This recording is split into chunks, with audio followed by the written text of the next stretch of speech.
Welcome to Family Basics 101. I'm Dr. Bruce McClure, and as we begin the series today entitled The Source of Crises, we will simply follow through with our definition of crises, the myths of crises, and I think it's very important for us to see the various sources from which crises may arise. There's a stress indicator entitled the Holmes-Rahe stress indicator that utilizes a measurement of about 90 to 100 different items to see how life-changing events really impact a person's ability to both short-term and long-term be able to navigate the crises of life. For the most part, those stressors are divided into a 2 to a 5 year time span. The sources of a crisis can range from what we would consider nominal crises to extremely earth-shattering crises. The primary source of a crisis can't be readily identified due to how different individuals are really impacted by a similar situation. So what might be earth-shaking to one person may not be as difficult to the next person. So let's talk about the manifestations. What are some of the things that present themselves that are considered crises in people's lives? Individuals, regardless of the source of a crisis, will show signs of disequilibrium, signs of highs that normally are stressors, so they will seem like they've got a euphoric attitude about them, but it might be a sign that there are some things going on that are more than normal behavioral patterns, and that may be an indicator of crises taking place in the individual's life. They may show indicators that they have a high attitude now of panic or of defeat. It's almost like the world has come to an end, or there's a franticness about the individual. They become extremely agitated and they can't sit still, and they're constantly on the move. Or they may show less efficiency than usual. They're moving at a substandard energy rate, and they're not being as productive as normal. And then also, there may be a focus more on relief, getting rid of the crises, than on reality. In other words, there can be a desperation, and there can be the world has come to an end, and the reality might be you may just be in a little bit of turbulence, but that turbulence for a person who reads that as a crisis is focusing more on getting relief than the reality of where they really are. I'm going to give you several crises type events, and keep in mind what I suggested earlier, that regardless of the list, people will handle this list differently. The death of a family member. That's a major crisis for some people. Regardless of if the person has lived 80 or 90 years, there are individuals who will never be able to accept the fact that the person has lived a great life, they've lived a life of longevity, they've lived a life of happiness, and that person can be exiting this world completely at rest, but to the individual survivors, that can be a major crisis, and their attempt to relieve themselves of that pain will overshadow the reality of the longevity, the love, and the satisfaction of the individual who is no longer alive. What about a demotion at work?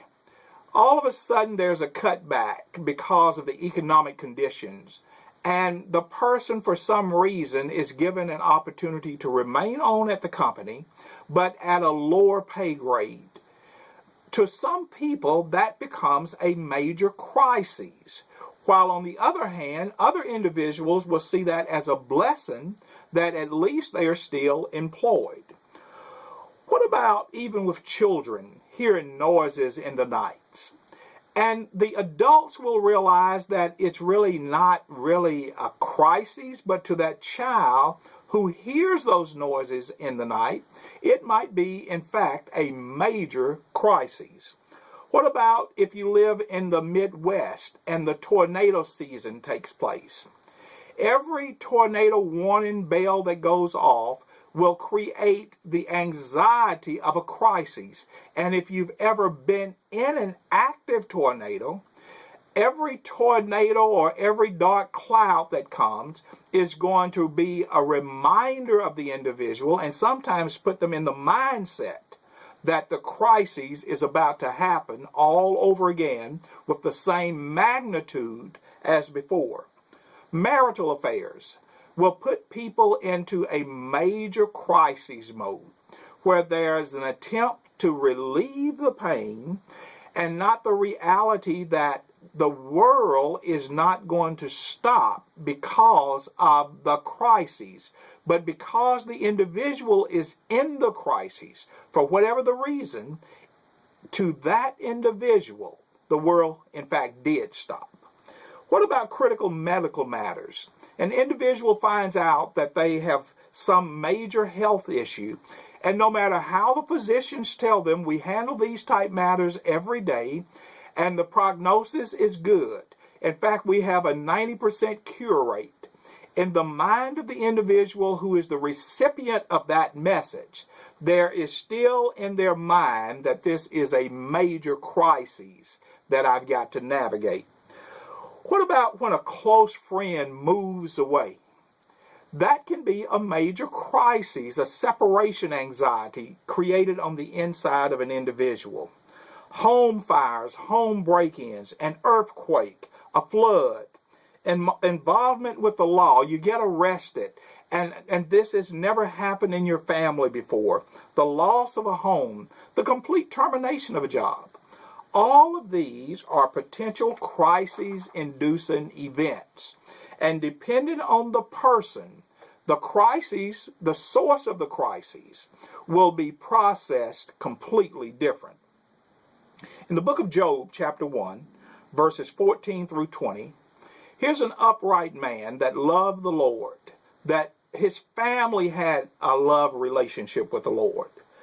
But there came a messenger one day unto Job and said, the oxen were plowing and the asses feeding beside them, and the Sabians fell upon them and took them away. Yea, they have slain the servants with the edge of the sword, and I only am escaped. While he was yet speaking, before they could adjust, there came another and said, the fire of God is fallen from heaven, and have burned up the sheep and the servants, and consumed them. While he was yet speaking, there came another and said, the Chaldeans made out 3 bands, and fell upon the camels, and have carried them away, and I only am left. While he was yet speaking, there came also another and said, thy sons and thy daughters were eating and drinking wine in the eldest brother's house, and now they are all gone too.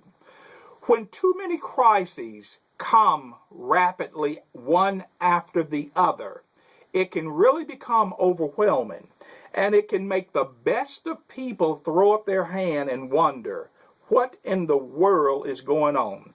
The end of this story says, Job arose, rent his mantle, shaved his head, and fell down on the ground and just worshiped. He didn't know what to do. He didn't know how to respond to so many earth-shattering things impacting him at the same time. The sources of crises are many. Come back tomorrow. I'll see you back in class then. Don't be late, and don't skip class.